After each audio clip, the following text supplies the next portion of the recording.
오늘 하세나 본문은 신명기 18장 1절에서 14절까지의 말씀입니다. 레위 사람 제사장과 모든 레위 지파 사람은 이스라엘 가운데서 몫이나 유산으로 받은 땅이 없으므로 주님께 불살라 바친 제물과 주님께 바친 예물을 유산으로 받아 먹고 살 것입니다.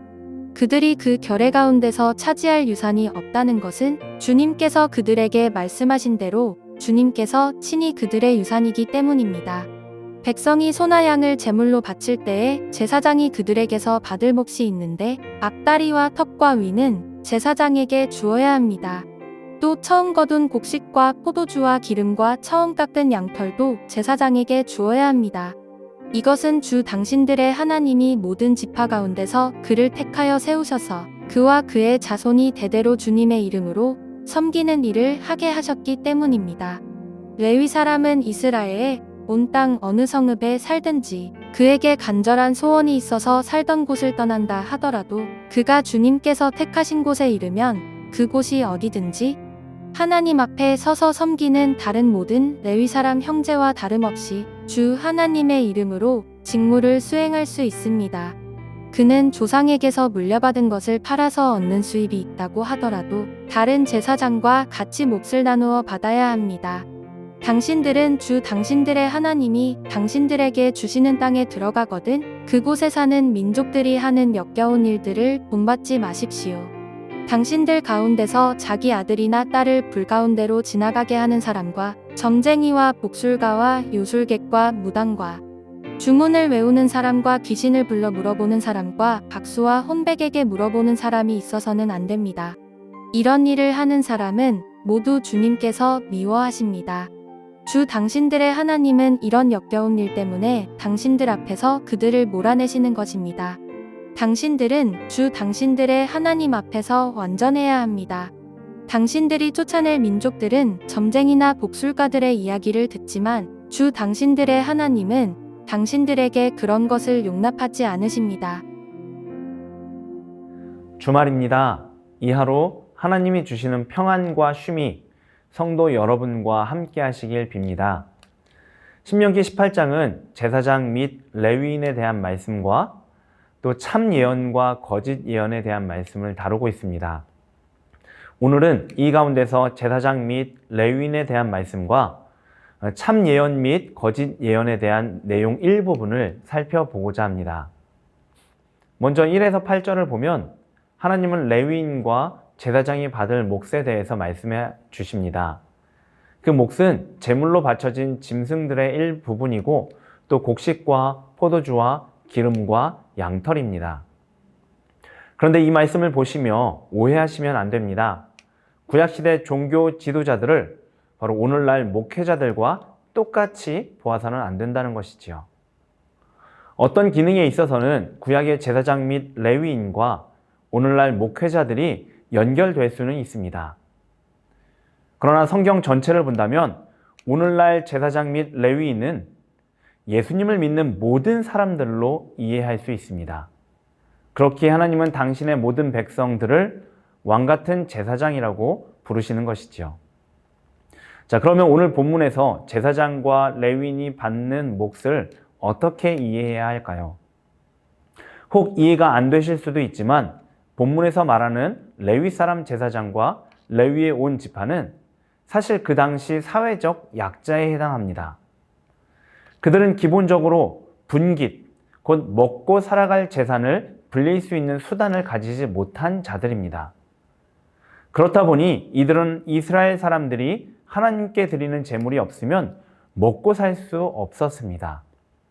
그랬기에 하나님은 당신에게 드려지는 제물들 가운데 일부분을 이들에게 허락하시고 먹고 살 수 있는 여건을 마련해 주신 것이지요. 이를 통해 우리가 돌아봐야 할 부분은 우리 주위에 있는 연약한 자들, 또 특별히 사회적 약자들입니다. 여전히 우리의 관심과 돌봄이 없으면 아무 도움을 얻지 못하고 또 살아갈 힘조차 낼 수 없는 이들이 있습니다.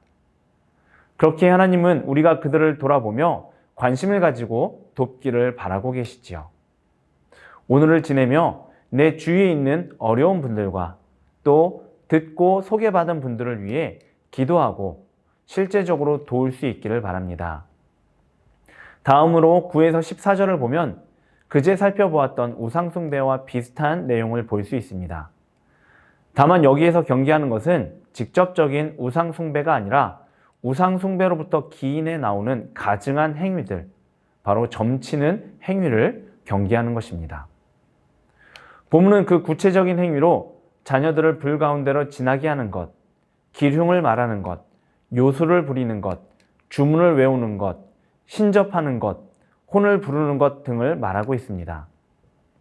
이 모든 것은 하나님의 뜻이나 하나님의 도우심을 구하는 것이 아니라 하나님 없이 앞일을 계획하고 살아가기 위한 행위이기 때문입니다. 사실 하나님이 함께 계시다면, 그 하나님이 도와주시고 지켜주신다면 앞으로 무슨 일이 일어나도 괜찮습니다. 하나님은 앞일뿐 아니라 모든 것을 주관하시는 분이시기 때문입니다. 그럼에도 하나님의 백성이 점을 치고 앞일을 알고 싶어 한다면 그것은 그들이 하나님의 능력을 믿지 못하거나 하나님이 함께 계시고 도와주심을 믿지 못한다는 것의 증거가 됩니다. 앞일을 알아야 내가 대처할 수 있다고 생각하기 때문이지요. 어찌 보면 이런 생각은 이방 나라 우상들에게는 어울리는 생각일지 모르겠습니다. 그들은 거짓 신들이기 때문이지요. 그러나 이스라엘의 하나님은 참 신이시고 모든 것을 통치하시는 분이시기에 당신의 백성에게 그런 가증스러운 행동을 하지 말라고, 그런 기흉과 점을 의지하지 말라고 말씀하십니다. 반대로 오직 하나님만 의지하라고 말씀하시는 것이지요. 오래전에 들은 이야기가 있습니다. 하나님을 믿는 사람들이 점을 치러 다닌다는 것입니다. 또 청년 그리스도인들이 길에서 쉽게 만날 수 있는 타로점을 재미로 친다는 말도 들었습니다. 혹 그들이 재미로 흥미로 그런 것을 하는지는 모르겠지만 그런 행동의 내면에는 하나님을 신뢰하지 못하는 모습, 바로 믿음 없는 모습이 있는 것을 우리는 알 수 있습니다.